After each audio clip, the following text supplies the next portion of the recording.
قرآن مجید کی وہ آیات جن کے اندر اقرا کے مختلف پہلوؤں کا بیان ہے، امام بخاری نے جو ہیں وہ پیش کر دی ہیں، اور یہ تمام کی تمام آیات امام بخاری نے کتاب الاقراء عنوان باندھ کر اس کے بعد ذکر کی ہیں، اور وہ حدیث جن سے امام بخاری نے استدلال کرنا ہے ان میں سے ایک حدیث جو ہے وہ میں نے ابھی آپ کے سامنے پڑھ دی ہے۔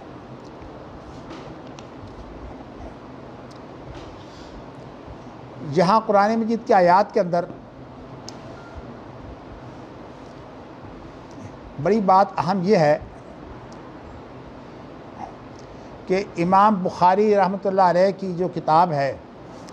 صحیح بخاری، اس کے نسخے صحیح بخاری، چونکہ نبی اکرم صلی اللہ علیہ وسلم کے بعد امام بخاری کا یہ اہتمام تھا کہ بخاری کو جب پیش کرتے تو اس میں قرآن مجید کی آیتیں ہوتی، اور جو ان چیزوں کو جو امام بخاری بولتے تھے، لکھنے والے تھے، وہ کچھ جلدی میں لکھتے تو فرق ہو جاتا، اور اس فرق کو جو ہے وہ معلوم کرنے کے لیے جو ہے وہ جب غور کیا جاتا تو وہ تمام کی تمام چیزیں مانند درست ہوتی، کیونکہ حدیث کے اندر روایت جو ہے یہ روایت مانوی درست ہے۔ میں ایک مغالطہ دور کرنے کے لیے آپ کو یہ بتانا چاہتا ہوں کہ بعض لوگوں نے جو ہے وہ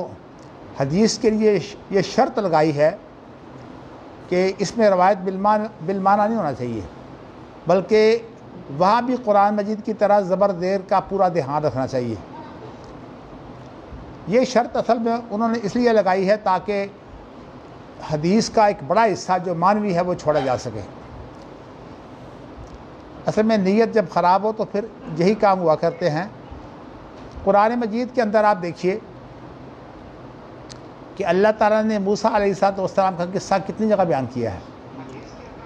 کتنی جگہ بیان کیا ہے، اور قرآن مجید میں جو بات ہے وہ ایک ہی بیان ہو رہی ہے۔ جادوگروں کے ساتھ جو مناظرہ ہوا اور پھر اس کے بعد جو جادوگروں کی کیفیت تھی، لیکن قرآن مجید میں جہاں جہاں یہ قصہ بیان ہوا ہے اس میں الفاظ کا فرق ہے۔ معنی یہ ہے کہ قرآن مجید کے اندر جو چیزیں ثابت ہیں، اب ظاہر ہے کہ قرآن مجید تو تمام کا تمام تواتر سے ثابت ہے، اس کے اندر بھی اگر ایک قصہ جو ہے وہ مختلف الفاظ سے بیان ہوا ہے اور مراد ایک ہی ہے، تو قرآن مجید کے اندر بھی جو واقعات ہوتے ہیں ان کو جو ہے وہ روایت مانوی کے طور پر بیان کرنا جائز ہے، اور قرآن مجید میں جائز ہے تو حدیث میں کیوں نہیں؟ اس لیے کہ قرآن مجید تو اللہ کا کلام ہے، اور اس میں جو ہے وہ الفاظ کا تحفظ جو ہے وہ بھی اہمیت رکھتا ہے، اور اتنی اہمیت رکھتا ہے کہ کوئی اللہ کے رسول صلی اللہ علیہ وسلم سے جو قراتیں ثابت ہیں 7 حرف، اور ان کی فی الحال جو قراتیں ہیں جو ائمہ نے اس پر محنتیں کی ہیں، اس میں ایک عشرہ صغریٰ ہے جس میں 20 روایتیں ہیں، اور اس میں ایک عشرہ کبریٰ ہے جس کی 80 روایتیں ہیں، اس سے بھی کم و بیش جو ہے وہ روایتیں موجود ہیں۔ تو اصل میں یہ اس بات کی تلاش ہے کہ قرآن مجید کے بارے میں کون کون سا لفظ جو ہے وہ پڑھا گیا ہے، تاکہ قرآن مجید جو ہے محفوظ ہو جائے، اور قرآن مجید میں وہ چیز جو متواتر ہوتی ہے وہ تو قرآن کریم میں تلاوت کی جا سکتی ہے، اور جو متواتر نہ ہو، خبر واحد ہو، وہ قرآن مجید میں تلاوت نہیں کی جا سکتی۔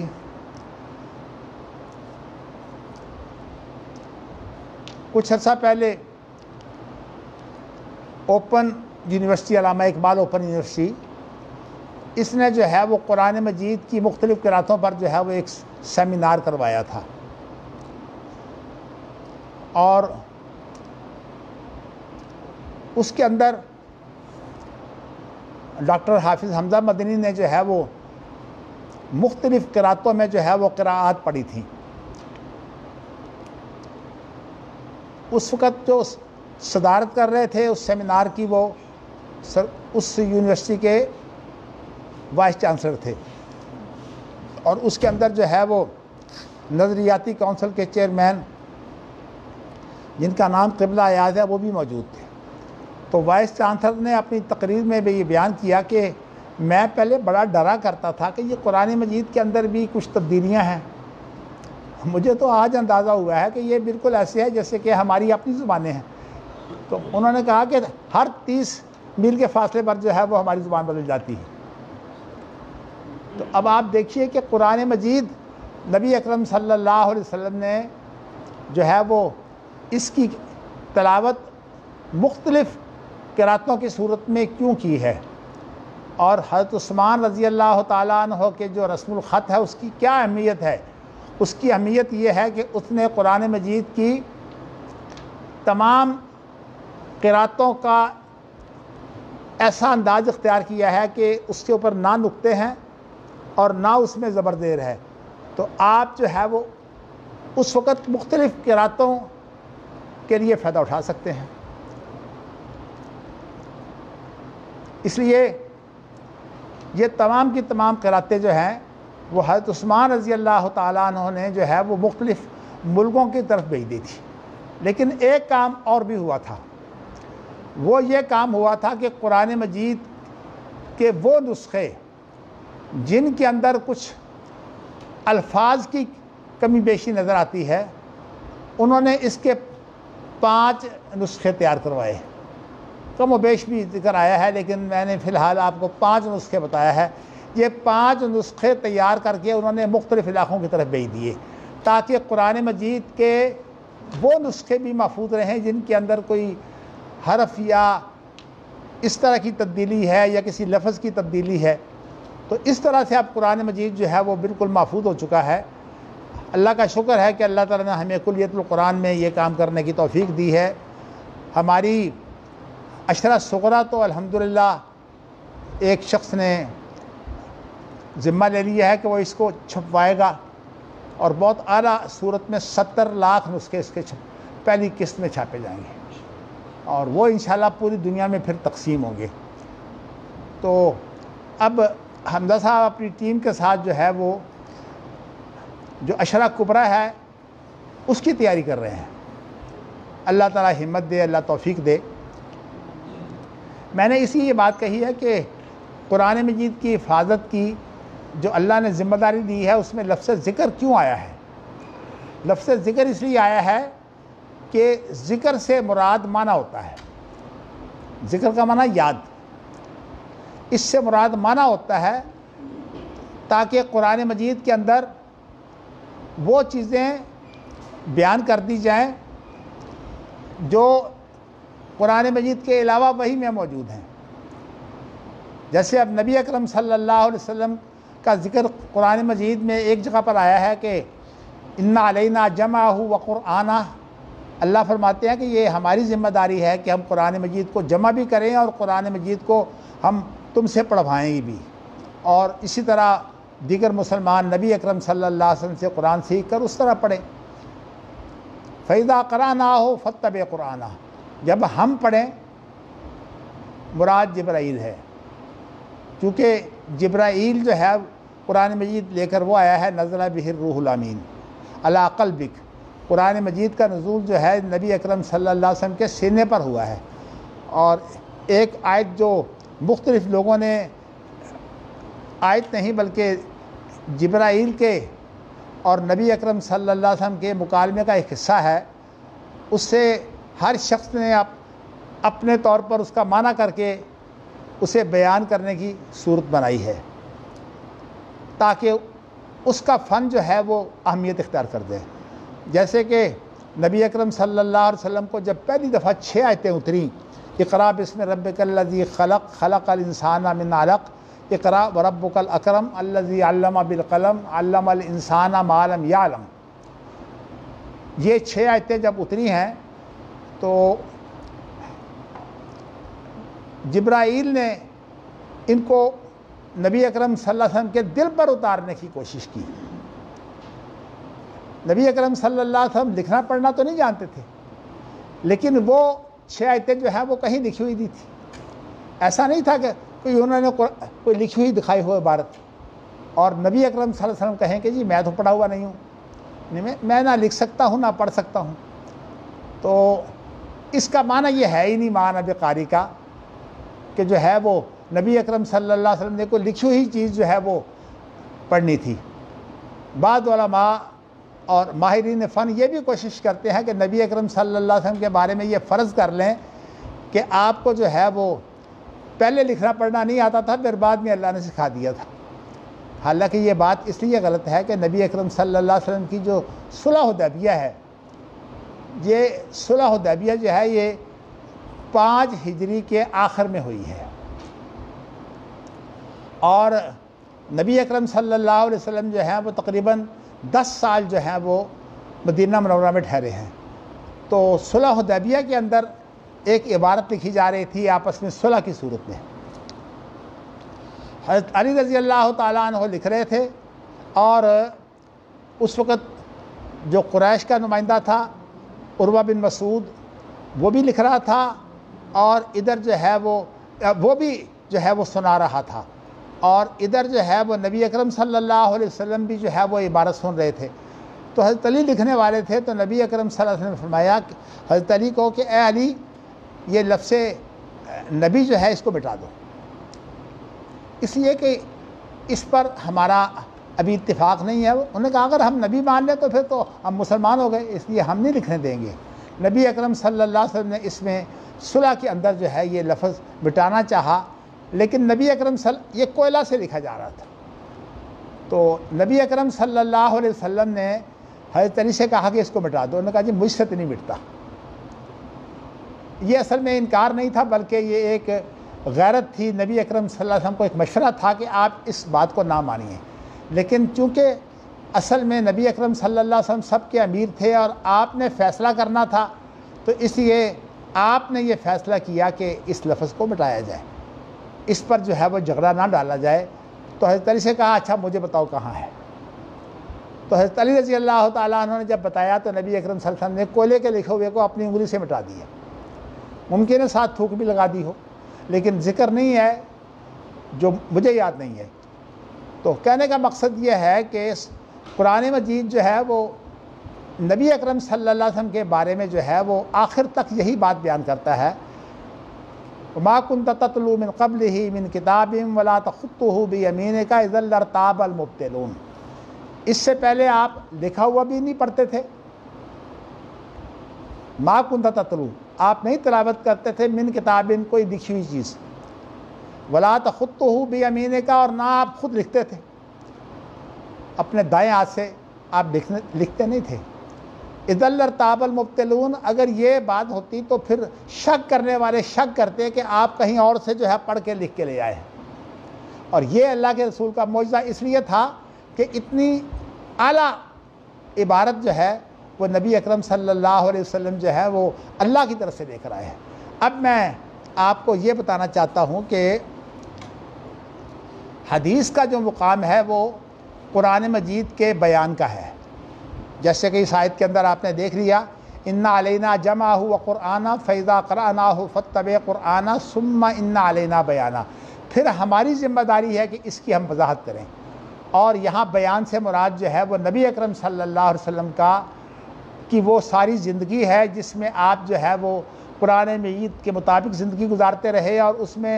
جا بجا موقع بہ موقع جو ہے وہ آپ ایسی بات کرتے جس سے قرآن مجید کی وضاحت ہو جاتی۔ جیسے کہ میں نے آپ کو گزشتہ ایک درس میں 19ویں سپارے کی آیت بتائی تھی کہ انہوں نے کہا قرآن مجید اللہ نے اکٹھا کیوں نہیں اتار دیا، تو اللہ نے بتایا کہ نہیں، قرآن مجید کی حکمت یہ ہے کہ آپ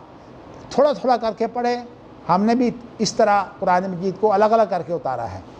تو دوسری بات یہ ہے کہ آپ کو جو ہے وہ اس طرح آپ کو تسلی رہے گی۔ اور کہا کہ ورتلناہ ترتیلا، ہم نے قرآن مجید کو پڑھا ہے تو وہ ٹھہر ٹھہر کر پڑھا ہے۔ ترتیل عام طور پر کہا یہ جاتا ہے کہ جب قرآن مجید کے ایک ایک لفظ کو واضح کرنے کے لیے جو ہے وہ بہت ٹھہراؤ سے پڑھا جائے۔ اس میں میں فی الحال وہ تکلفات جو ہیں جو حدیث میں منع آئے ہیں کہ قرآن مجید کو جو ہے وہ تیر کی طرح تکھا کر کے نہ پڑھو، صرف وہ آپ کے سامنے صورت بیان کر دیتا ہوں تاکہ قاری جو ہیں وہ اس سے بچ جائیں۔ اور حقیقت یہ ہے کہ قاری اس وقت ہوتا ہے جب کہ اس کی تلاوت میں تکلف نہ ہو۔ اور نبی اکرم صلی اللہ علیہ وسلم جو ہیں ان کا بھی امتیاز ہے کہ اوتیت جوامع الکلم، آپ جو ہیں وہ ان کو جامع کلمے دیے گئے ہیں، اور آپ جو ایک بات کرتے اس کے اندر بہت سے معنی ہوتے ہیں۔ میں نے یہ ساری گفتگو اصل میں اس لیے کی ہے کہ آپ کو یہ علم ہو جائے کہ سنت اور حدیث جو ہے یہ قرآن کی طرح الفاظ اس کے اہم نہیں ہیں، بلکہ اس کی مراد اہم ہے۔ چونکہ یہ بیان ہے تو بیان میں جو ہے وہ مراد اہم ہوتی ہے۔ امام شافعی نے ایسے الفاظ استعمال کیے، کہا کہ اصل میں آپ یہ دیکھیے کہ جب کوئی واقعہ ہوتا ہے تو اس واقعہ کو دیکھنے والے جتنے بھی اشخاص ہیں، آپ اگر ایک شخص سے واقعہ سنیں تو آپ کو پوری معلومات نہیں ملیں گی۔ اب دیکھیے کوئی بڑا حادثہ ہو جاتا ہے، اس میں بھی ایک گواہ نہیں ہوتا، اس کے اندر کئی گواہ ہوتے ہیں۔ ہاں اگر ایسے حالات ہوں کہ ایک گواہ ہو تو وہ بھی معیاری ہو تو اس کی بات تسلیم کی جاتی ہے، لیکن ویسے عام طور پر آپ دیکھیے اب یہ طیارے کا حادثہ ہو گیا، اب اس کے اندر جو ہے وہ کتنے لوگ گواہ ہیں، اور جب وہ گواہی دے رہے ہیں تو کوئی ایک نئی چیز بیان کر رہا ہے، کوئی دوسرا جو ہے وہ اور طرح کی بات بیان کر رہا ہے۔ تو کہنے کا مقصد یہ ہے کہ یہ اصل میں روایت بالمعنی ہے، اور امام شافعی کہتے ہیں کہ جب تک روایت بالمعنی کی وہ تمام صورتیں اکٹھی نہ کر لی جائیں اس وقت تک کسی چیز کا صحیح مفہوم مکمل نہیں ہوتا۔ تو ان کا طریقہ کار تو یہ ہے کہ وہ حدیثوں کے ماہر ہیں۔ تو میں نے آپ کو یہ بتایا ہے کہ قرآن سے مراد اللہ کا کلام ہے، اور حدیث سے مراد جو ہے وہ خود اللہ کی مراد ہے۔ نبی اکرم صلی اللہ علیہ وسلم جو ہیں جو بات کہتے ہیں، خدا نہ خواستہ اگر اس میں تھوڑی سی بھی لغزش ہو تو اللہ تعالیٰ اس کو درست کر دیتے ہیں، بلکہ قرآن مجید کے اندر اللہ نے ایسی باتوں کو درست کیا تاکہ یہ چیزیں جو ہیں وہ اہم آپ کے سامنے آ جائیں، دلیل اہم ہو جائے کہ قرآن مجید نے بھی یہ بتایا ہے کہ نبی اکرم صلی اللہ علیہ وسلم کی زبان کی یا آپ کے بعد رویوں کی جو تھوڑی سی لغزش تھی وہ اللہ نے کس طرح دور کی ہے۔ تو اس لیے نبی اکرم صلی اللہ علیہ وسلم معصوم ہیں۔ میں بات اگرچہ پہلے بیان کر چکا ہوں لیکن میں نے پھر بتا دیا، جس سے غلطی نہ ہو وہ تو سبحان ہوتا ہے، اللہ کا وصف، اور جس سے غلطی ہو جائے اور اس کو اللہ درست کر دیں اس کو معصوم کہتے ہیں کہ اس کو بچانے والا اللہ ہے۔ اب میں نے جو ہے وہ یہ آیتیں تو میں نے اس لیے پڑھ دی ہیں کہ اصل ہمارا مقصود تو امام بخاری کی کتاب الاقراء سے ان کے نقطے سمجھنے ہیں، لیکن چونکہ امام بخاری کا ایک رویہ بہت اہم ہے اس لیے ہم چاہتے ہیں کہ امام بخاری کا جو رویہ ہے، علمی رویہ، وہ آپ کے سامنے کھول دیں۔ اور کل میں نے آپ کو یہ بتایا تھا کہ صحابہ تو نبی اکرم صلی اللہ علیہ وسلم کے بارے میں خبر دیتے ہیں، اور چونکہ ان کی زبان جو وہی زبان تھی جو نبی اکرم صلی اللہ علیہ وسلم پڑھتے، حتیٰ کہ وہی زبان تھی جو اس وقت جو لوگ کافر تھے وہ بھی اسی زبان کو بولتے تھے، اس لیے کافر جو ہے اس زبان کو بولنے والے وہ بھی سمجھتے تھے ساری باتیں، اور صحابہ کرام رضوان اللہ علیہم اجمعین بھی ساری باتیں سمجھتے تھے۔ اس لیے صحابہ کے اندر کوئی زیادہ اختلاف نہیں ہے۔ اگر کوئی بات کے اندر اختلاف ہو تو عام طور پر خلفائے راشدین جو ہیں یہ مشوروں کی صورت میں جو ہے یہ دور کر دیا کرتے تھے۔ امام بخاری جو ہے وہ الاعتصام بالکتاب والسنہ کی آخری حدیث اور آخری باب وامرهم شورى بینہم کے اندر اس چیز کو تفصیل سے بیان کریں گے، اس لیے میں یہاں جو ہے وہ اس کو چھوڑے دے رہا ہوں۔ لیکن میں آپ کو یہ بتانا چاہتا ہوں کہ صحابہ کے بعد تابعین تھے، تو تابعین جو ہیں جو صحابہ سے علم حاصل کرنے والے ہیں ان کے ہاں پھر تعداد اتنی بڑھ گئی تھی، اور وہ چونکہ صحابہ کے شاگرد تھے تعداد اتنی بڑھ گئی تھی کہ بسا اوقات جو ہیں وہ الفاظ بعین ہی محفوظ رکھنا مشکل ہوتے ہیں، اور اس لیے چونکہ انہیں اجازت تھی کہ اگر وہ بات کو سمجھ گئے ہیں تو اس کو بطور خبر بیان کر دیں۔ اسی لیے جو صحابی اللہ کے رسول سے بیان کرتے ہیں اس کو خبر کہتے ہیں،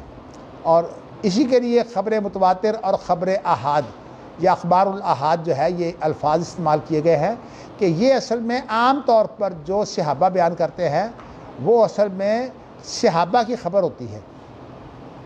ہمارے بعض خطیب جوش میں ایک قرآن اور ایک اللہ کے رسول کا فرمان، جوش سے بات تو کہہ دیتے ہیں لیکن ساری چیزیں اللہ کے رسول کا منہ کا بولا ہوا نہیں ہے۔ فرمان سے مراد تو وہ ہوتا ہے جو منہ سے بولے۔ تو نبی اکرم صلی اللہ علیہ وسلم کے افعال بھی سارے کے سارے جو ہیں وہ سنت اور حدیث میں شامل ہیں، اور اسی طرح آپ کی کیفیتیں حتیٰ کہ خاموشی تک جو ہے وہ نبی اکرم صلی اللہ علیہ وسلم کی جو ہے وہ حجت ہے۔ اور امام بخاری نے انشاءاللہ یہ باب باندھا ہے، میں آپ کے سامنے وہ باب بھی ذکر کروں گا انشاءاللہ جب وہ باب آئے گا۔ تو میں آپ کو یہ بیان کر رہا تھا کہ تابعین کے اندر جو ہے شریعت کے مسائل کے بارے میں جو ہے وہ ایک اختلاف کی صورت جو ہے وہ پیدا ہوئی۔ وہ لوگ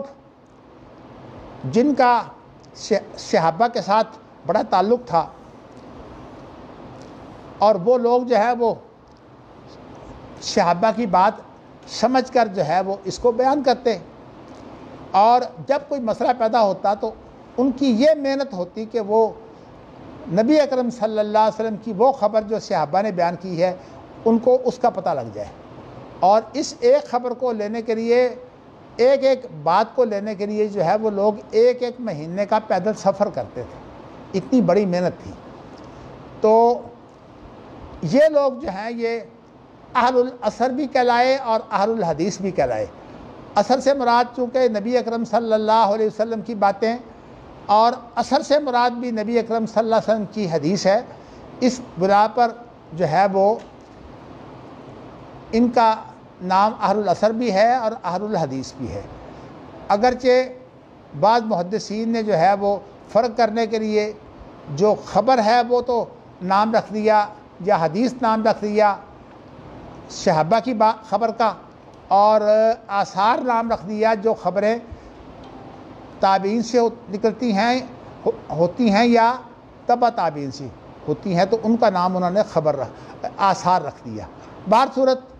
اگر کوئی شخص جو ہے وہ اپنے آپ کو جو ہے وہ اثری کہے تو مراد یہی ہوتا ہے کہ یہ حدیث کے پیچھے لگنے والا ہے۔ میں بیان کر چکا ہوں کہ حدیث کی دو قسمیں، ان کے بارے میں بڑا اعتبار یہ ہوتا ہے، اگرچہ یقین سے اس لیے نہیں کہا جا سکتا کہ خبر میں کوئی ایسا یقین موجود نہیں ہے، تو حدیث موقوف اور حدیث مقطوع۔ اب میں نے آپ کو جو ہے اس بارے میں ایک اہم رویہ جو ہے وہ پیش کر رہا ہے، جس کا جو ہے وہ شریعت کے صحیح ہونے میں جو ہے وہ بہت دخل ہے۔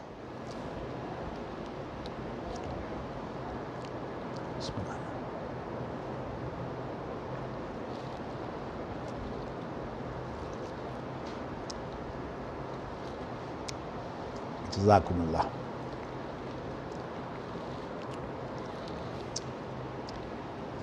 دیکھیے نبی اکرم صلی اللہ علیہ وسلم کی وفات تک تو وہی اترتی تھی، اور ام ایمن کا میں واقعہ بیان کر کے آپ کو واضح کر چکا ہوں کہ وہ اس بات پر روتی تھی کہ اب وہی ختم ہو گئی ہے، اس لیے کسی بھی خلیفہ راشد یا کسی اور شخص کو جو ہے وہ اس بات کی اجازت نہیں دی جا سکتی کہ وہ اپنی بات کو وہی قرار دے۔ آپ کو پتہ ہے کہ حضرت عمر رضی اللہ تعالیٰ عنہ بہت ذہین اور نبی اکرم صلی اللہ علیہ وسلم کی باتوں کو بہت سمجھنے والے، ایک موقع پر وہ نصیحت کر رہے تھے کہ عورتوں کے مہر جو ہیں یہ بھاری نہ باندھے جائیں، کیونکہ اس سے جو ہے وہ نکاح کی مشکلات پیدا ہوتی ہیں۔ تو بطور نصیحت بیان کر رہے تھے، تو ایک خاتون کو جو ہے وہ آپ کی بات جو ہے وہ اس لیے درست کرنی پڑی کہ قرآن مجید میں ہے کہ فَإِنْ آتَيْتُمْ إِحْدَاهُنَّ قِنْطَارًا فَلَا تَأْخُذُوا مِنْهُ شَيْئًا۔ یہ اس خاتون نے حضرت عمر کے سامنے قرآن کی آیت پڑھی کہ اگر تم مہر کی صورت میں کسی اپنی بیوی کو خزانہ بھی دے دو، خزانہ بہت بڑی رقم ہوتی ہے، خزانہ بھی دے دو تو تم اس میں سے کوئی چیز واپس نہیں لے سکتے، کوئی دھیلا بھی جو ہے اس میں سے واپس نہیں لیا جا سکتا۔ تو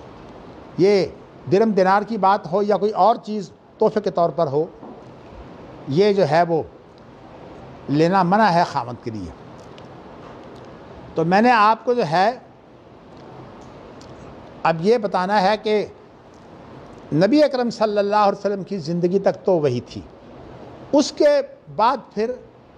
صحابہ کرام رضوان اللہ علیہم اجمعین جو ہیں وہ اجتہاد کرتے تھے، لیکن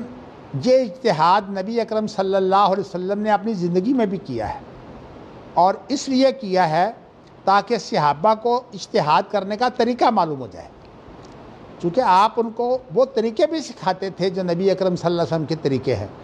لیکن نبی اکرم صلی اللہ علیہ وسلم کی اطاعت جو کہ غیر مشروط ہے، اس لیے نبی اکرم صلی اللہ علیہ وسلم کے اجتہاد میں اگر معمولی سی کوتاہی ہوتی تو اللہ تعالیٰ جو ہے وہ اس کو درست کر دیتے۔ تو اس لیے نبی اکرم صلی اللہ علیہ وسلم کا جو اجتہاد ہے یہ معصوم کا اجتہاد ہے، اور معصوم اسے کہتے ہیں جسے اللہ بچانے والے ہوں۔ نبی اکرم صلی اللہ علیہ وسلم کے بعد کسی کا اجتہاد جو ہے وہ معصوم کا اجتہاد نہیں ہے۔ صحابہ کا مقام شریعت کو سمجھنے کے اعتبار سے، شریعت پر چلنے کے اعتبار سے، اسی طرح تابعین خیر القرون کا حصہ ہیں، لیکن انہوں نے جو کچھ بھی شریعت کو سمجھا ہے، اگر کوئی بات ایسی ہے جو نبی اکرم صلی اللہ علیہ وسلم نے بیان کی ہے اور انہوں نے اس کی خبر دے دی ہے تو وہ بات تو ٹھیک ہے، اس کے اندر بھی اگرچہ ایک فن حدیث جو ہے وہ بنایا گیا ہے جس کی روح سے جو ہے وہ ہر خبر کو جانچا جاتا ہے۔ تو اس خبر کو جو ہے وہ جانچ کر، اور یہ آپ کو بتاؤں کہ قرآن مجید بھی خبر متواتر ہے، یعنی اصل میں خبر کا معنی یہ ہے کہ یہ چیز کہیں سے نقل ہوئی ہے، لیکن اتنی بات ضرور ہے کہ نبی اکرم صلی اللہ علیہ وسلم جو خبر دیں اس خبر کو ماننا ضروری ہے۔ اسی لیے اہل علم نے کہا ہے کہ تقلید جس کی تعریف یہ ہے کہ بغیر دلیل کے کسی کی بات مان لی جائے، اس کو تقلید کہتے ہیں۔ تو انہوں نے یہ بیان کیا ہے کہ نبی اکرم صلی اللہ علیہ وسلم جو کچھ فرماتے تھے وہ اس کی تقلید جائز نہیں ہے، اس لیے کہ نبی اکرم صلی اللہ علیہ وسلم کی نبوت جو ہے وہ اس بات کی دلیل ہے کہ آپ کا فرمایا ہوا، آپ کا کیا ہوا جو ہے وہ اللہ کی حفاظت میں ہے۔ تو میں نے آپ کو جو ہے وہ پھر قد انزل اللہ الیکم ذکرا انا نحن نزلنا الذکر و انا لہ لحافظون۔ اچھا، اب غیر وہی جو ہے وہ اجتہاد کی صورت، نبی اکرم صلی اللہ علیہ وسلم کا اجتہاد صرف اس لیے ہے کہ ہمیں طریقے بتا دیں۔ اب یہ سارے طریقے جو وہی کی صورت میں موجود ہے، ان کو تو تمام صحابہ مانتے ہیں۔ اب وہ طریقے جو وہی کی صورت نہیں ہے بلکہ لوگوں نے اس کو ایک اور شکل دی ہے، یعنی وہی میں غور کرنے کی بجائے بعض لوگوں نے یہ طریقہ کار اختیار کیا ہے کہ جو چیز اجتہاد ایک کوشش ہے، اور میں آپ کو بتا چکا ہوں کہ اس کوشش میں دو چیزیں شامل ہوتی ہیں، ایک مشقت اور ایک طاقت، یعنی انسان کی جتنی طاقت ہے علمی وہ استعمال کر لے اور اس کے لیے مشقت اٹھائے۔ اسی لیے اس کی مثال دی جاتی ہے کہ لفظ اجتہاد جو ہے وہ عام عربی میں بھی اگر استعمال ہو تو وہاں مراد کو چھوٹی چیز نہیں ہوتی، جیسے کوئی شخص جو ہے وہ اگر چنا اٹھا لے تو اس کو اجتہاد نہیں کہیں گے، ہاں اگر بڑی بھاری سل جو ہے وہ اٹھا لے تو کہیں گے یہ اجتہاد ہے، اس سے زیادہ وہ نہ اٹھا سکے۔ تو اجتہاد کے لیے ایک بڑی محنت ہوتی ہے۔ بعض لوگوں نے جو ہے وہ اجتہاد کی اتنی بڑی محنت کو جو ہے وہ اتنی اہمیت دی کہ اجتہاد تو کوشش ہے وہی کے اندر غور و فکر کرنے کی، تو انہوں نے ایسا کام کیا کہ وہی کے اندر غور و فکر کر کے جو اجتہاد ہوتا تھا اس کی بجائے ایک دوسرا طریقہ اختیار کر لیا۔ وہ یہ طریقہ اختیار کیا کہ بعض ائمہ کی شہرت بعض وجوہ سے بہت ہو گئی۔ امام ابو حنیفہ جو ہے وہ اہل سنت کے بڑے امام ہیں، ان کو بھی آزمائش آئی، انہوں نے قاضی القضات کا عہدہ قبول نہیں کیا، لیکن ان کے جو شاگرد تھے ابو یوسف، انہوں نے قاضی القضات کا عہدہ قبول کر لیا، اور میں آپ کو بتا چکا ہوں کہ ان کے فتوے کی بنا پر امام مالک کے ساتھ جو کچھ حشر ہوا ہے۔ اور اسی طرح جو ہے وہ ایسے لوگ جو فلسفے کو وحی کے اندر شامل کر کے جو ہے وہ فلسفیانہ تشریحات کرنے والے ہیں، ان کی غلطیاں جو ہیں وہ بھی جو ہے وہ ان کے سامنے آئیں۔ امام شافعی نے کچھ اشعار میں جو ہے وہ اس چیز کو پیش کیا ہے۔ کہتے ہیں کل العلوم سوى القرآن مشغلۃ الا الحدیث و علم الفقہ فی الدین، العلم ما کان فیہ قال حدثنا وما سوا ذلک وسواس الشیاطین۔ ترجمہ یہ ہے کہ تمام کے تمام علوم جو ہیں وہ ہمارا اپنا ایک شغل ہے جو ہم نے محنت کی ہے، ہماری وہ محنت ہے جو ہم نے محنت کر کے جو ہے وہ فن بنا لی ہے۔ تو مشغلت ان کا معنی تو یہ ہے کہ یہ ہم نے فن بنا کر جو ہے وہ اپنے علوم کی جو ہے وہ نشر و اشاعت کی ہے۔ تو کہتے ہیں کہ الا الحدیث و علم الفقہ فی الدین، حدیث کے سوا حدیث جو ہے یہ علم جو ہے یہ ہمارا نہیں ہے۔ یہ نبی اکرم صلی اللہ علیہ وسلم کے بارے میں خبر ہے۔ اور علم الفقہ فی الدین، علم الفقہ فی الدین کا معنی یہ ہے جو فقہ کا علم ہے، یہ دین کے اندر جو ہے یہ بھی اگر قرآن حدیث سے جو ہے وہ لیا جائے تو اس کو بھی تو ہم اگر یہ قرآن حدیث سے لیا جائے تو ہم اس کی بھی اہمیت کے قائل ہیں، یعنی ہم اس کو علم مانتے ہیں۔ اس کے بعد پھر چونکہ یہاں علم الفقہ بیان کیا ہے، میں آپ کو اتنا بتا دوں کہ یہ شرح عقیدہ طحاویہ میں یہ اشعار موجود ہیں، لیکن اس کے اندر جو ہے وہ شرح عقیدہ کا جو مصنف ہے اس نے شاید غلطی کھائی ہے، الا الحدیث و الا الفقہ فی الدین، حالانکہ صحیح جو شعر ہے وہ ہے کہ الا الحدیث و علم الفقہ فی الدین، چونکہ بعد میں امام بخاری نے علم کی تعریف کی ہے، امام شافعی نے العلم ما کان فیہ قال حدثنا، علم وہ ہوتا ہے جس میں قال حدثنا یعنی قال اللہ ہو، یعنی اللہ کی بات ہو، اللہ کی کلام ہو، وہ حدثنا جس میں نبی اکرم صلی اللہ علیہ وسلم کے بارے میں کوئی خبر دی گئی ہو۔ تو یہ ذرا مٹ رہے ہیں۔ تو کہتے ہیں کہ علم وہ ہوتا ہے العلم ما کان فیہ قال حدثنا جس میں قال اللہ ہو اور حدثنا ہو، وما سوا ذالک وسواس الشیاطین، اور باقی جو ہے وہ سب کا سب وہ ہے جس میں شیطان کے وسوسے شامل ہیں، یعنی شیطان کا دھوکہ اس میں دیا جا سکتا ہے۔ اس لیے کوئی شخص کتنا بھی عقل مند ہو اگر وہ وہی کو چھوڑ دے گا تو شیطان کے دھوکے میں آ جائے گا۔ اس لیے شیطان تو اتنا جو ہے وہ اللہ کی طرف سے مہلت دیا گیا ہے کہ اس شیطان کے جو شاگرد ہیں بڑے بڑے علماء موجود ہیں، اور علماء کو گمراہ کرنے کے لیے بھی جو ہے وہ عالم شیطان جو ہے وہ مقرر کیے جاتے ہیں۔ اللہ تعالی ہمیں ان سے پناہ میں رکھے، ان سے بچا کے رکھے۔ میں آپ کو بتا یہ رہا تھا کہ جو اجتہاد ہے یہ وہی نہیں ہے، اور اس کو تمام لوگ مانتے ہیں کہ یہ اجتہاد جو ہے یہ وہی نہیں ہے، بلکہ امام ابو حنیفہ نے تو ایک بات جو ہے وہ بہت اچھی نصیحت کی ہے اور کہا کہ لا یجوز لأحد ان یفتی بکلامی حتی یعرف دلیلی، کسی کے لیے یہ جائز نہیں ہے کہ وہ میری بات سے جو ہے وہ فتویٰ دے۔ لا یجوز لأحد ان یفتی بکلامی حتی یعرف دلیلی، جب تک کہ اس کو میری دلیل کا بخوبی علم نہ ہو جائے۔ یعنی انہوں نے بھی جو ہے وہ دلیل کی شرط لگائی ہے کہ آپ جب فتویٰ دیں تو دلیل کے ساتھ دیں۔ اب صورتحال یہ بنی کہ کچھ لوگوں نے جب اجتہاد کیا،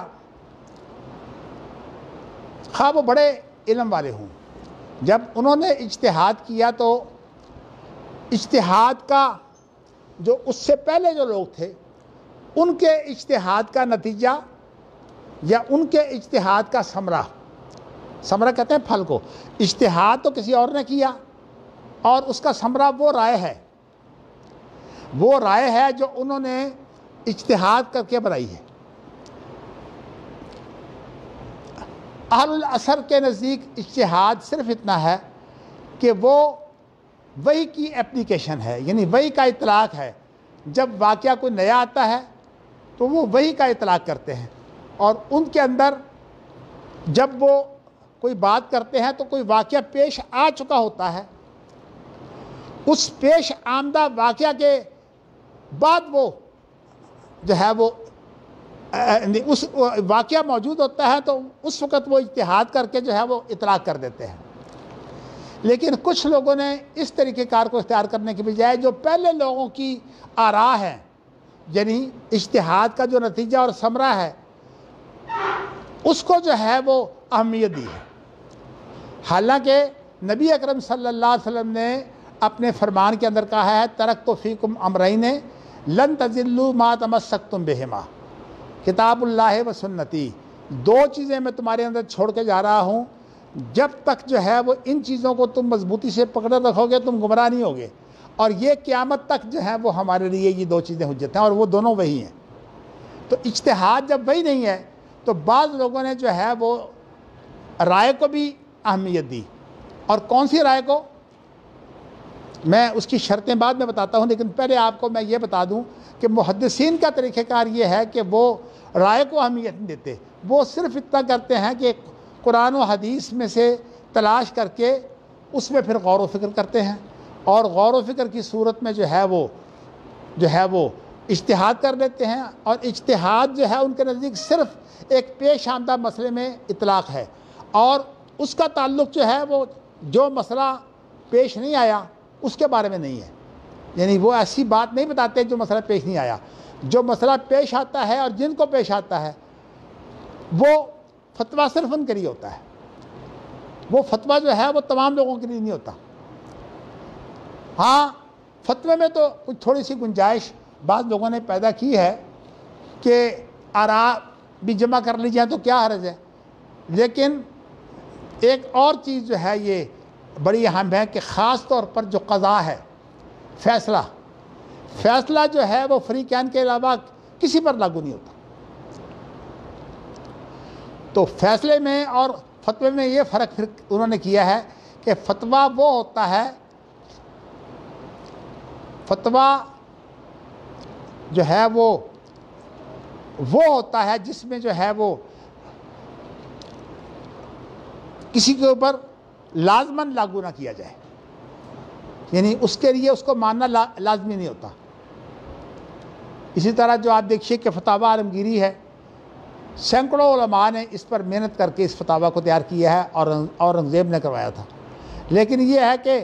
اس کو جو ہے وہ اہل علم نے فتویٰ قرار دیا ہے، قضاء قرار نہیں دیا، اور نہ جو ہے اس کو قانون قرار دیا ہے، اس لیے کہ فتویٰ کے اندر یہ ضروری نہیں ہے کہ آپ کسی کا فتویٰ مانیں، آپ جس کا فتویٰ آپ کو کتاب و سنت کے مطابق معلوم ہو آپ اس کو مان لیں۔ تو میں انشاءاللہ اس کی مزید وضاحت کروں گا شاہ ولی اللہ کے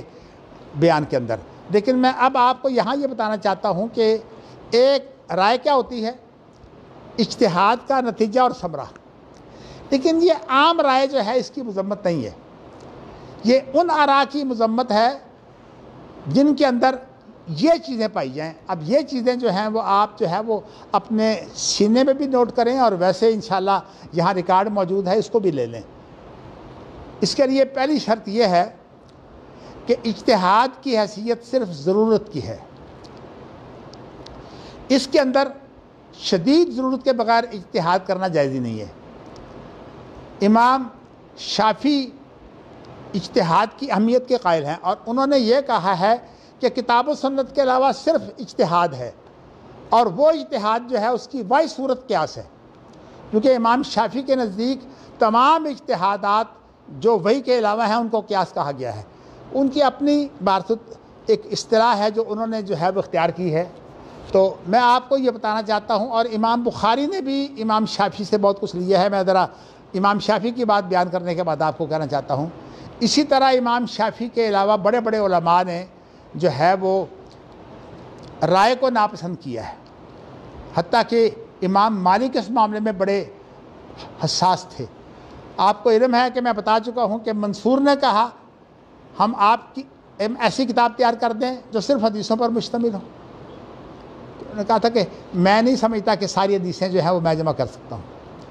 پھر جب موطا تیار ہو گئی تو اس نے کہا موطا کو لٹکا دیتے ہیں.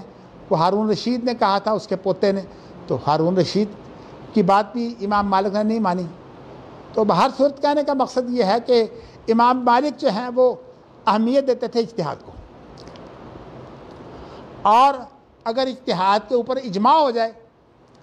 تو اس کو بہت بڑی اہمیت دیتے تھے. لیکن میں اجماع چونکہ بیان کروں گا بعد میں، اس لیے میں اس میں نہیں جاتا. میں صرف فرق یہ بیان کرنے لگا ہوں کہ اجتہاد کے لیے پہلی چیز یہ ہے کہ اجتہاد ضروریات میں سے نہیں ہے. اجتہاد جو ہے وہ اس وقت ہے جب آپ کو کوئی قرآن کی آیت یا حدیث نہ ملے، اور اگر آپ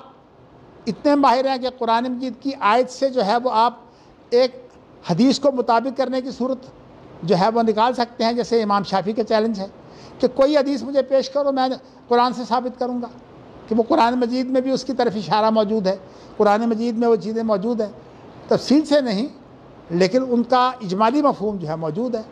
تو اس لیے امام شافعی کی جو بات ہے نا وہ بالکل وہی ہے جو اہل العصر کی ہے. اہل العصر کے نزدیک اجتہاد صرف اطلاق کا نام ہے. لیکن امام شافعی نے ایک بڑا کام کیا کہ اس وقت سے کچھ پہلے، اس لیے کہ امام ابو حنیفہ جو ہیں وہ اہل الرائے تو ہیں لیکن اہل الرائے کے بڑے امام نہیں ہیں. اہل الرائے کے بڑے امام جو ہیں وہ ان کا نام ہے ابراہیم نخعی، اور یہ بہت بڑے محدث بھی ہیں. اور مگر ہوتا یہ ہے کہ بہت بڑے محدث ہونے کے باوجود یہ اجتہاد کا جو ثمرہ ہے اس کو بھی ایک اہمیت دیتے ہیں، جبکہ اہل حدیث کے نزدیک اجتہاد وہ عمل ہے جو انسان وہی کے اندر غور و فکر کر کے جو ہے وہ انجام دیتا ہے. اس کا جو ثمرہ ہے اس کے وہ پابند نہیں ہوتے، اس میں وہ آزاد ہوتے ہیں، اس لیے کہ ثمرہ یا تو ہوگا فتویٰ اور ثمرہ یا ہوگا قضا. اور اگر قضا ہے تو وہ صرف کن کے لیے ہے؟ جو فریقین ہیں. فریقین کے علاوہ قضا جو ہے کہیں لاگو نہیں ہوتا. میں صرف فتوے کا اور قضا کا میں آپ کو فرق بیان کر رہا ہوں. لیکن ایک اور اختلاف اسی میں آ گیا، لیکن میں اس کو دوسرے نقطے کے طور پر جو ہے وہ پیش کروں گا کہ وہ اجتہاد میں نے آپ کو بتا دیا کہ وہ صرف اس وقت ہوتا ہے جب کہ وہی سے ہمیں کوئی چیز نہ ملے. تو یہ اہل حدیث کا طریقہ ہے. دوسرا اہل حدیث کا طریقہ یہ ہے کہ وہ کسی مسئلے کو جب کہ وہ حقیقی واقعتاً پیش ہو چکا ہو، یعنی حقیقی واقعہ ہو چکا ہو، یا ان کے سامنے جب آتا ہے تو حقیقی بات کے اوپر وہ کتاب و سنت سے غور کر کے جو ہے وہ فتویٰ دے دیتے ہیں. تو کہنے کا مقصد یہ ہے کہ ان کے نزدیک رائے کی اپنی اہمیت نہیں ہے، بلکہ اصل میں وحی کی مطابقت کی جو کوشش کی گئی ہے یہ وحی کی تطبیق ہے. گویا کہ وحی کے علاوہ اگر اجتہاد ہے، ایک تو شدید ضرورت کے بغیر نہیں ہے، اور دوسری بات یہ ہے کہ یہ واقعہ پیش آنے کے علاوہ نہیں ہے. جبکہ اہل الرائے ان کے امام تو ابراہیم نخعی ہیں اور بہت بڑے محدث بھی ہیں. تو امام ابو حنیفہ ان کے جو ہیں وہ پوتا شاگرد ہیں. پوتا کا معنی یہ ہے کہ ان کے ایک شاگرد ہیں حماد بن نبی سلیمان، تو ان کے شاگرد ہیں امام ابو حنیفہ. لیکن میں آپ کو بتاتا ہوں کہ دیکھیے فرق کیا پڑے گا. آپ کے سامنے ایک مسئلہ پیش آیا، آپ نے مسئلے کو اپنے سامنے رکھتے ہوئے جو ہے وہ کہہ دیا شریعت یوں ہے. اب صورتحال یہ ہے کہ میں آپ کو ایک مثال دیتا ہوں. لوگ بھی بڑے ضرورت مند ہوتے ہیں. حقیقت یہ ہے کہ امام ابو حنیفہ سے یہ بات ثابت نہیں ہے، لیکن امام ابو حنیفہ کے اوپر جردی ہے کہ امام ابو حنیفہ یہ کہتے ہیں کہ یہ درم چھوٹا ہوتا تھا، درم کے برابر، یعنی ایک ہمارے ہاں چونی چلتی تھی، یا آج کل 5 روپے کا سکہ بھی اتنا چھوٹا ہو گیا ہے، تو اس کے برابر اگر کہیں گندگی لگی ہو تو اس کے ساتھ نماز بھی ہو جاتی ہے اور وضو بھی ہو جاتا ہے. انہوں نے یہ بات کہاں سے لی ہے؟ انہوں نے یہ بات لی ہے کہ جب لوگ ڈھیلوں سے استنجے کرتے تھے، پانی ملتا نہیں تھا، تو ڈھیلے سے ماہر آدمی کو کہو کہ ڈھیلا بھی وہ ہو جو پتھر کا ہو، اس سے 3 ڈھیلے استعمال کر لے، 2 جو ہے وہ اپنے پخانہ کے لیے اور 1 جو ہے وہ پیشاب کے لیے، وہاں پخانہ بھی خشک ہو جائے گا اور پیشاب بھی وہاں خشک ہو جائے گا۔ تو امام ابو حنیفہ چونکہ رائے کو بھی اہمیت دیتے ہیں اجتہاد کے حاصل کو، تو انہوں نے کہا ہے کہ جب دبر جو ہے وہ بھی تو انسان کا حصہ ہے، اگر وہاں گندگی جائز ہے تو کسی اور جگہ پر اگر اتنی گندگی لگی ہو تو پھر نماز ہو جانی چاہیے۔ لیکن اہل حدیث اور اہل اثر اس کو نہیں مانتے، وہ کہتے ہیں کہ یہ جو فرمان ہے یہ وہاں ہوگا جہاں شریعت نے جس کا دھیان رکھا ہے۔ شریعت نے اس کا دھیان رکھا ہے کہ دبر کی صفائی اگر پانی سے کروائی جائے تو یہ شریعت بہت مشکل ہو جائے گی، اس لیے کہ ہمارے پاس تو بڑا پانی ہے، لیکن ایسے بھی لوگ ہیں جن کو 1000 فٹ پر پانی نہیں ملتا۔ آپ سعودی عرب کو اب نہ دیکھیے کہ سعودی عرب سیلاب ہے، سعودی عرب میں ایسی جگہ موجود ہیں۔ تو کہنے کا مقصد یہ ہے کہ جب پانی کی اتنی تنگی ہو تو اس وقت جو ہے وہ صفائی کے لیے جو ہے وہ زیادہ سختی نہیں کی جانی چاہیے، اگرچہ اللہ کے رسول صلی اللہ علیہ وسلم نے اس بات کی خوبی بیان کی ہے کہ فیہ رجال یحبون ان یتطہروا واللہ یحب المطہرین، ایسے لوگ پائے جاتے ہیں جو پاک رہنا پسند کرتے ہیں اور اللہ پاک رہنے والوں کو جو ہے وہ محبت کرتے ہیں۔ اس سے مراد وہی لوگ ہیں جو مٹی کے استنجے کے بعد جو ہے وہ پانی بھی استعمال کرتے ہیں، لیکن سب کو پانی میسر نہیں آتا، خاص طور پر سفر میں تو بالکل پانی کی مشکلات ہوتی ہیں۔ تو کہنے کا مقصد یہ ہے کہ یہ اس وقت کی بات ہے، لیکن امام ابو حنیفہ نے اسے عام کر دیا، اور جب فتویٰ دیا جائے تو وہ اس واقعہ سے متعلق ہوتا ہے جس کے بارے میں فتویٰ دیا جائے۔ ہماری اس وقت جو فقہ ہے یہ تمام کی تمام وہ ہے جو رائے پر مشتمل ہے۔ اب میں آپ کو یہ بتاؤں گا بعد میں، لیکن پہلے ایک بات سمجھ لیں کہ انہوں نے جو اہل الاثر ہیں انہوں نے بھی فقہ تیار کی ہے۔ امام شافعی نے امام محمد جو امام ابو حنیفہ کے شاگرد ہیں ان سے بھی پڑھا ہے، اور ان سے انہوں نے پڑھ کر یہ حاصل کیا ہے کہ اہل الرائے جو ہیں وہ کس طرح اجتہاد کرتے ہیں، لیکن انہوں نے اس طریقے کو اختیار نہیں کیا، خود انہوں نے اجتہاد جائز قرار دے کر جو ہے وہ انہوں نے یہ کہا ہے کہ اجتہاد جو ہے وہ صرف اس جگہ کے لیے ہوگا جس کے لیے ہے، اور اس کی وجہ جو ایسے فتوے ہیں جو میں بتا رہا ہوں کہ پخانہ وہاں لگا ہوا تو جو ہے وہ معاف ہے، اور میں بتاؤں کہ اس کی وجہ سے کتنے مسائل پیدا ہوئے ہیں۔ اس کے لیے ایک مسئلہ یہ پیدا ہوا ہے کہ وہ لوگ جو استنجا پانی سے نہیں کر سکتے تھے، جب وہ نہاتے تو پہلے وہ اپنی شرمگاہ دھوتے۔ اب ہمارے ہاں ایک فقہ کا مسئلہ ہے کہ شرمگاہ کو اگر ہاتھ لگ جائے تو وضو ٹوٹ جاتا ہے، اور حالانکہ راجح حدیث یہ موجود ہے کہ انما ہوا بضعۃ منک، یہ تیرا ہی ایک حصہ ہے، یعنی شرمگاہ کیا ہمارا حصہ نہیں ہے؟ اگر یہ دھو کر صاف کی گئی ہو تو پھر اس کو ہاتھ لگ جائے تو کچھ بھی نہیں ہوتا۔ لیکن انہوں نے کس بات کو لیا کہ بھئی اگر پیشاب کی جگہ ہے تو وہ بھی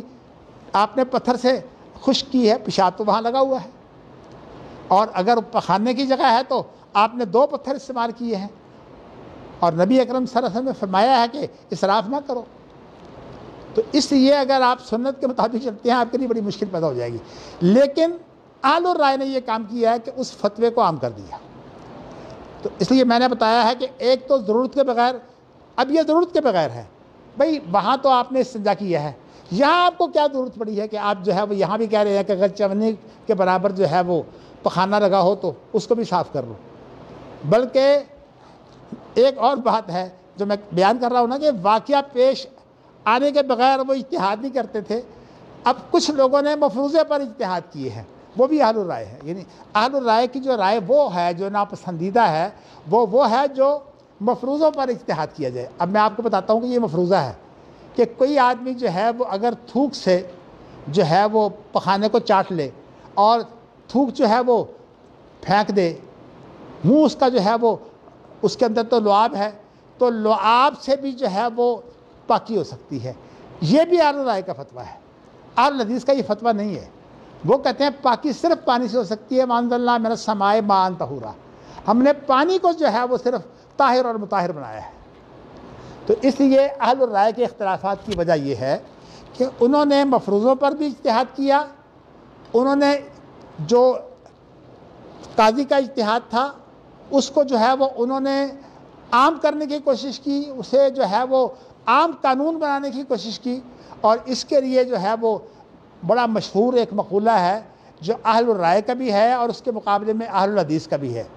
اہل الرائے کا مقولہ یہ ہے قضاء القاضی ینفذ ظاہراً و باطنا،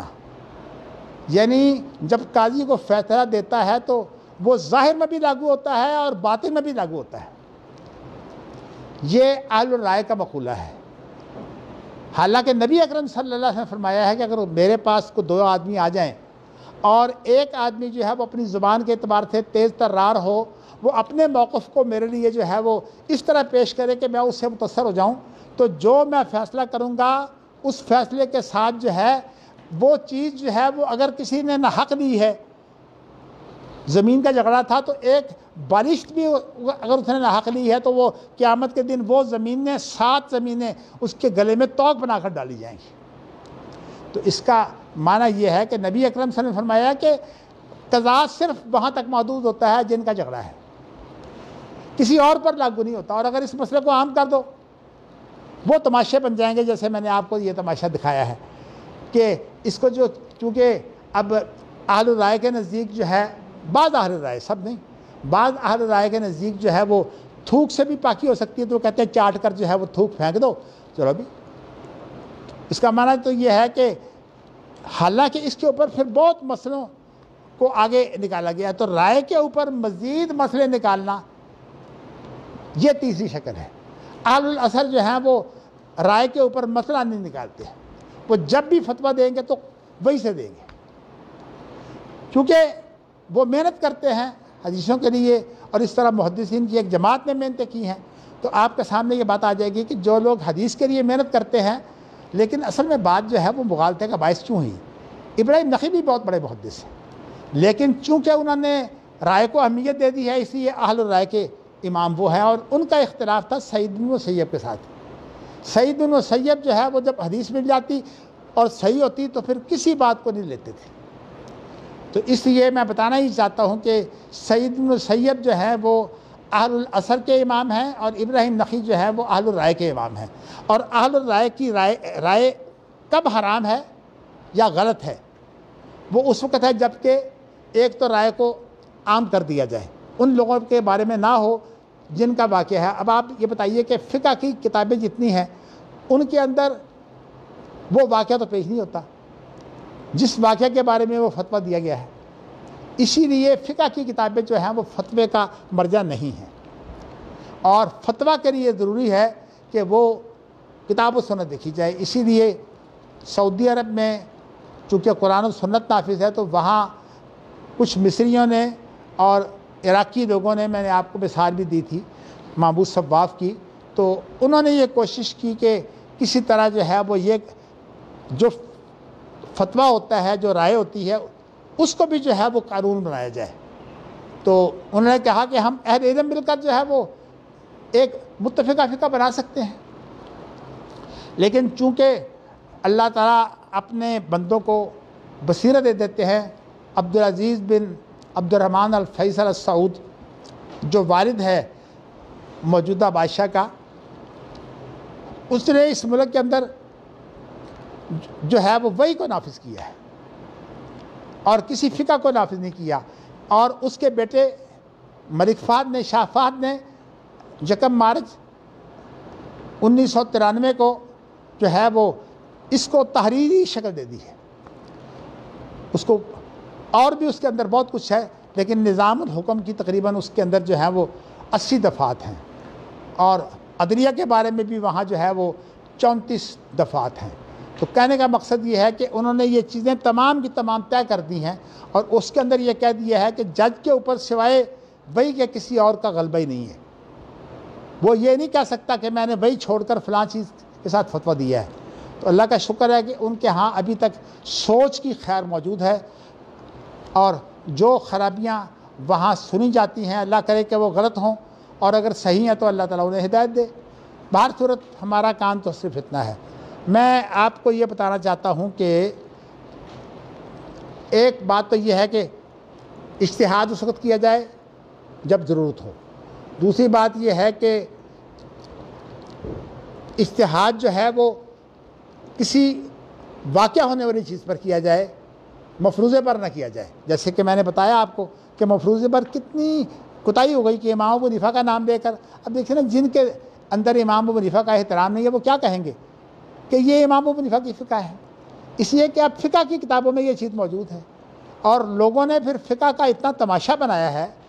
کہ ایک کتاب ہے حقیقت الفقہ، آپ اس کو پڑھیں تو انہوں نے تمام وہ چیزیں جو ہیں وہ جو رائے کے نتیجے میں گندگی کی طرف گئی ہیں، اس لیے کہ اس رائے سے مراد کوئی صحابہ کی رائے تو ہے ہی نہیں، اور نہ اس سے مراد جو ہے تابعین کی رائے ہے۔ اب ان کے لیے جو ہے وہ تا قیامت جو چیز رائے موجود ہے اس کی اہمیت ہے۔ اور میں آپ کو بتاتا ہوں کہ اسلامی یونیورسٹی اسلام آباد کا جو رویہ ہے، انہوں نے اس کے اندر جو ہے واضح طور پر کہہ دیا ہے۔ محمود غازی، ڈاکٹر محمود غازی بڑے وسیع المطالعہ شخص تھے، لیکن انہوں نے کیا کہا ہے، انہوں نے کہا تمام فقہیں اکٹھی کر لو، یعنی دنیا بھر کی فقہ جو ہیں وہ اب تک اکٹھی کر لو، اور ان میں سے جو رائے تمہیں پسند ہو اس کو قانون بنا دو۔ اس کا معنی کیا ہے؟ لاکھوں آراء ہیں فقہ کی، لاکھوں کیا بلکہ کروڑوں آراء ہے، آپ جو ہے وہ ان میں سے اپنے مطلب کی چیز چن کر جو ہے وہ قانون بنا دیں، یہ تماشا نہیں ہے شریعت کے ساتھ۔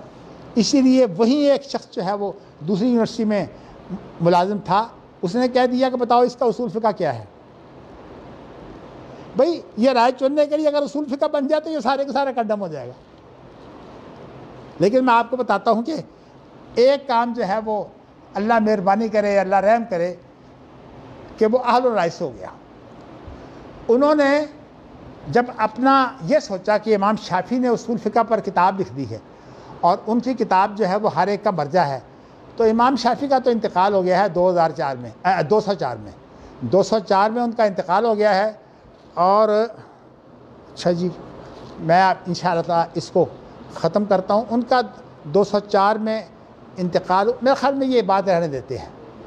کہ اہل الرائے کا ایک ایسا کام ہے جس کا تعلق جو ہے وہ قانون سازی سے ہے۔ میں انشاءاللہ تعالیٰ یہ کل جس وقت اس کی تشریح کروں گا نا قرآن اور حدیث کی، تو انشاءاللہ یہ چیز بھی بیان کر دوں گا۔ یہ میرے ابتدائی دن ہیں جن کے اندر انشاءاللہ آپ کو میں کچھ وضاحتیں پیش کر رہا ہوں تاکہ آپ کو یہ طریقہ کار سمجھ آ جائے، ورنہ میری انشاءاللہ تعالیٰ یہ خواہش ہوگی کہ آپ کو جو ہے وہ صرف حدیث کے اندر جو باتیں موجود ہیں اور جو طریقہ کار امام بخاری نے اختیار کیا ہے اس کو پیش کر کے اگر وہ صحیح ہے تو اس کی تائید کروں، اور اگر اس کو پیش کر کے جو ہے وہ میں اس کو صحیح نہیں سمجھتا، جیسے کہ کہا جاتا ہے کہ امام بخاری عورت کے نبی ہونے کے قائل ہیں، تو ہم نہیں مانتے، کیونکہ نبوت جو ہے وہ قرآن مجید سے عورت کے لیے ثابت نہیں ہے، وہی تو ثابت ہے لیکن نبوت ثابت نہیں ہے۔ میں انشاءاللہ تعالیٰ پھر کل باقی چیزیں بیان کروں گا۔ اللہ مجھے ہمت دے اور اللہ مجھے توفیق دے۔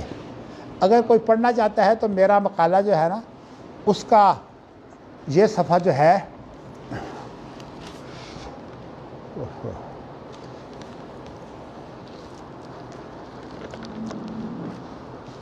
اچھا جی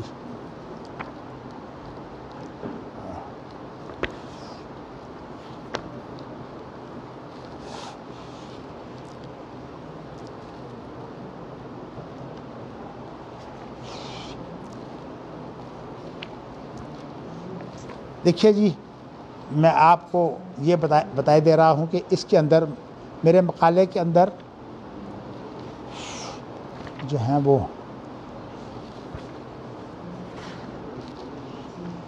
میں نے جو ہے وہ اپنے مقالے کے اندر مترادفات کو بیان کیا، اجتہاد کے مترادفات کیا کیا ہے۔ تو وہاں میں نے جو ہے وہ ذکر کیا ہے کہ رائے بھی جو ہے وہ اجتہاد کے مترادفات میں شامل ہے۔ اگر ایک چیز کا کچھ اختلاف ہو تو مترادفات میں وہ آ جاتی ہے، کیونکہ مترادف کا معنی یہ نہیں ہوتا کہ عین وہی چیز، مترادف کا معنی ہوتا ہے ہم نشین۔ مترادف کا معنی یہ ہے کہ ایک آدمی سواری پر بیٹھا ہے تو دوسرا اس کے پیچھے بیٹھا ہو، تو اس کا ایک خاص تعلق ہوتا ہے، اس لیے اسے مترادف کہتے ہیں، یعنی اس کے وہ ساتھ بیٹھا ہوتا ہے۔ لیکن مترادف کا معنی یہ نہیں ہوتا، اس لیے میں نے رائے، قیاس اور اجتہاد یہ ساری چیزوں کا آپس میں تقابل کیا ہے، اور اس کے ساتھ ہی پھر میں نے جو ہے وہ اہل الاثر اور اہل الحدیث کا جو ہے وہ اختلاف پیش کیا ہے کہ ان کا جو ہے وہ اختلاف کیا ہے۔ تو میں آپ کو جو ہے وہ اتفاق سے یہ بتانا چاہتا ہوں کہ یہ میں نے کہاں پیش کیا ہے۔ اچھا جی، اس کا اجتہاد کا ارتقاء اور اجتہادی مکاتب فکر، یہ جو فصل ہے نا، اس میں سے آپ کو مل جائے گی۔ میں نے 4 نقطے پیش کیے ہیں اختلافی، تو آپ کو کیونکہ یہ کسی کتاب میں آپ کو اس طرح اکٹھے نہیں ملیں گے، اس کے لیے میں نے بڑی محنت کی ہوئی ہے۔ اللہ تعالیٰ جو ہے وہ مجھے ہمت دے کہ یہ چھپنے کے قابل ہو جائے۔ السلام علیکم۔